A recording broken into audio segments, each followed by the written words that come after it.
Wow, Bill, well, as I mentioned in that article, Bill is the most important male figure in my life outside of my dad. He's had an incredible impact on me for my whole career. Bill's the guy that I aspire to be, that I'll never be, but that I'd like to be like.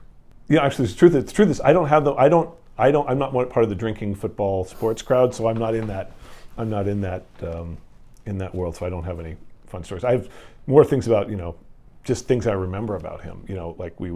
I met him when he came in to take over Go Corporation, and I was very interested in Japan, and it was clear to him that we needed to go to Japan. So I started as his sort of demo dolly bag carrier assistant, and it was just so awesome to be on those trips with him, because it was, here I've got one of the greatest leaders in the world, and I'm alone with him for all these periods of time, going to meetings and getting to watch him in action. And I don't know how you'd ever there's nothing you could do in business school anywhere else that would be anything like that. My wife refers to Bill as the invisible hand, because as my career went along, even when I wasn't working for him or working with him, when something would happen, some significant event would happen, suddenly I'd get the call and I'd pick it up and he goes, "It's Bill." And he'd start, through his network, he knew exactly what was going on with me, and he had advice on what I should do. Now that I'm, older and working with him, not only is he giving me career advice, but he's actually giving me a tremendous amount of parenting advice and husbanding advice. And so that's a 360 degrees of mentorship, I would say. Well, they broke the mold when they made Bill. There's something magical about him, which is that no matter what happens, you go into a meeting with him and you come out feeling stronger and better and ready to take on the world, even if he's beating you up and telling you all the stuff you're doing wrong. And I think it's because he may be the only person I know who, when he's coaching you, really only has your interests at heart. And that's incredibly empowering. I think there's multiple valleys. I think there's a valley of people who have Bill's values, and there's a valley of people who don't have those values.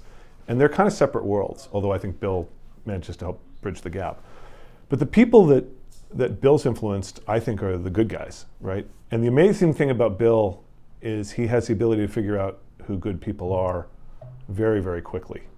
So I think there's multiple valleys. I think there's a valley of the good guys, and I think almost all those people somehow have Bill in the center.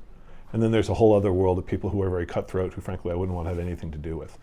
And the amazing thing about Bill is that he's created this mutually supportive community of folks who want to do the right thing and are willing to help one another out because they share common values, but also because they know Bill.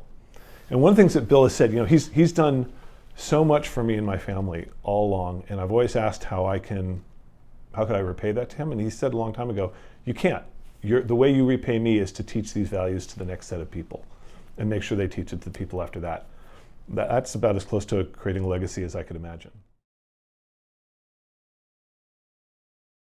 So I think it was probably over 10 years ago, there was an event that Intuit organized for Bill, where they created the Campbell Foundation, as I recall.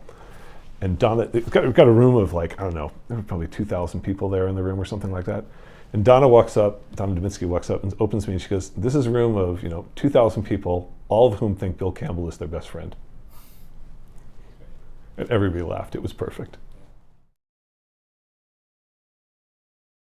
There's so many things that Bill has done, but I think the one that resonates the most, the two things probably that resonate the most, are always acting with integrity. And the second thing is always looking out for your people, making sure the people you work with, that you're putting their interests ahead of yours.